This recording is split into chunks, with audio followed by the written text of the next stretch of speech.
My name is David Siddons and I'm president of the David Siddons Group, and today I'm going to talk to you about something that's so close to my heart. This is everything that you need to know about the Coconut Grove condo market for both buyers and sellers, where the market is today, where it's going, and everything that you need to know about these incredible buildings that are actually off to one side of us right now. I'm going to start explaining why Coconut Grove is special and why economically it's so unique and so robust. And the first comment that I want to make to you is that Coconut Grove is right now the third best performing neighborhood in the whole of Miami over the last 5 years. The top end of the market has increased a whopping 126%, which is just staggering. How is that possible? Well, Coconut Grove, as you see behind us, you're seeing the condos, but this is only a mere 10% of the market. 90% of the market is houses, so we have very limited inventory available and very limited space. Now, aside from the newer buildings, we've got a lot of older buildings around us too, and those aren't going anywhere because most of them have been renovated, whether it's the Yacht Harbor Club or any of the other older buildings around. But the key buildings in the Grove to really focus on as buyers and sellers look to move here are really a couple of buildings. And I'm going to go through the existing ones and then I'm going to talk about the new ones. So the first building is something very close to me, Park Grove, which is right behind us. Park Grove consists of 3 towers. There's 2 main towers which are carbon copies of each other, but Tower 1 is the preferred tower because it's the one closest to the water and it obviously has the better views. Now we're standing on the other side of the road, and what's incredible is that on this side it's all green space. It's the marinas, it's the park, there's a little bit of retail only up to 2 stories or 3 stories high. So your views are protected in perpetuity. They're never going to be able to build. And when we look to Park Grove, this building with 4 units, the A line, the southeast corner, is the line that everyone goes for. Now I can say I've sold 25 units in this project. Actually 26, because I closed my 26th a few days ago.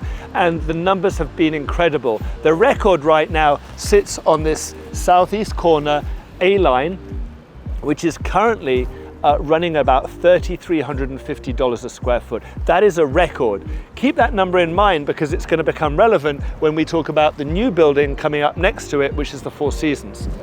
But before we get to that, we have Grove at Grand Bay. Grove at Grand Bay, 2 buildings that we call the Twisted Sisters. They turn 30% on the axis, and those buildings have some incredibly large units. But the Achilles heel to the building for some is that you have columns coming out inside that allow the building to torque round. But as you notice, the higher you go, the straighter the columns get. So actually, it's less of a problem as you move up the building. Now, the dollar per square foot in that building right now eclipses $2,700 a square foot. That's the record. That's the highest dollar per square foot achieved in that building to date. And then further down the street, you have Grovenor House, which right now has a record of about $1,850 a square foot.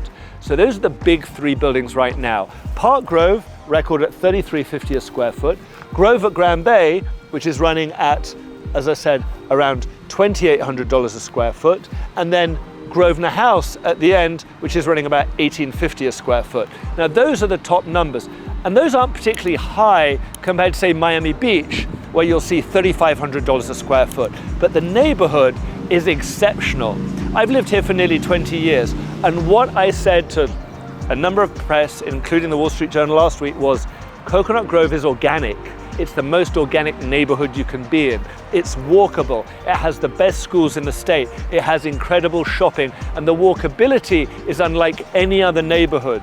So often a family will come into Miami and they'll discover the Grove and they'll say, my God, I had no idea this existed. It's just an incredibly organic, natural feeling. And we call it the village in the city for good reason, because you can drive through it in about 15 minutes. But within that 15 minutes, you have an array of plants and trees, people out here riding scooters and bikes, and it's just an incredible quality of life. Now, economically, it's extremely robust, and it's getting more robust. And now we're going to move on for a few minutes to talk about the new buildings.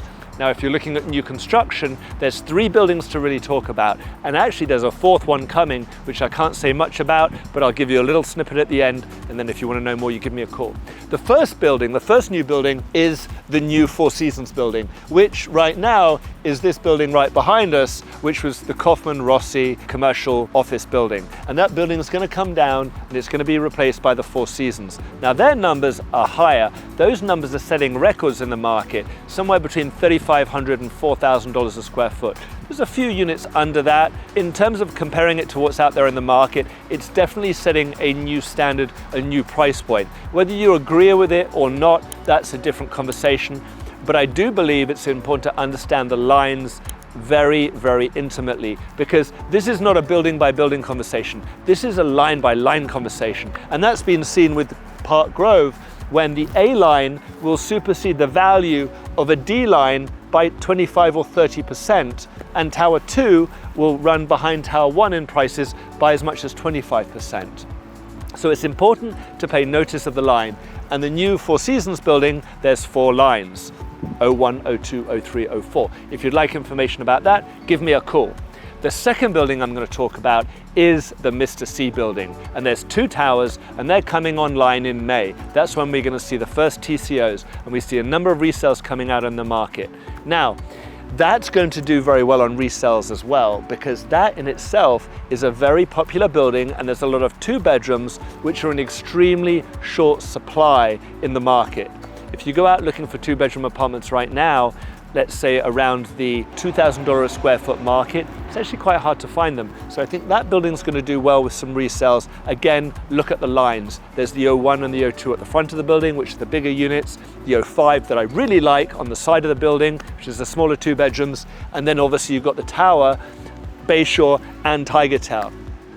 And then further down the street, we've got a building built on Grove Isle, which is a little bit out of sight, and that is Vita. And that is an elevated house in the sky experience with some incredible penthouses with massive terraces. Now, you may have picked up on the fact that I do know my numbers. I've been documenting my analytics for a really long time.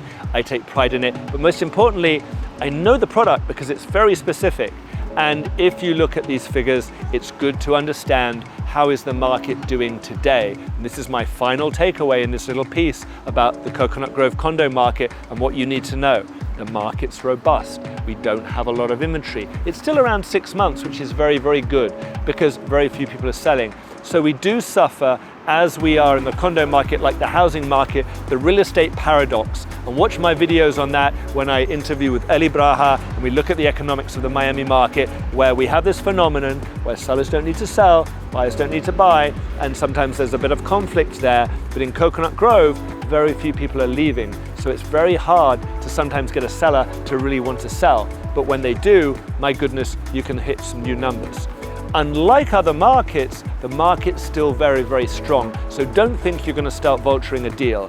The sellers aren't that motivated. There isn't enough inventory. The demand is there, and it's going to continue because as Brickell expands, as more companies move in, you can be sure that these buildings will continue to rise because there's no other neighborhood like Coconut Grove. And if you want to experience it firsthand, come in and see what I'm talking about. Visit Miami, give me a call, and I'll give you a one-on-one. We'll sit down for coffee and Panther, we'll have a chat, and I'll give you all my knowledge from the last 20 years. Thank you for watching, and tune in for another video that we're going to do discussing the Brickell market next.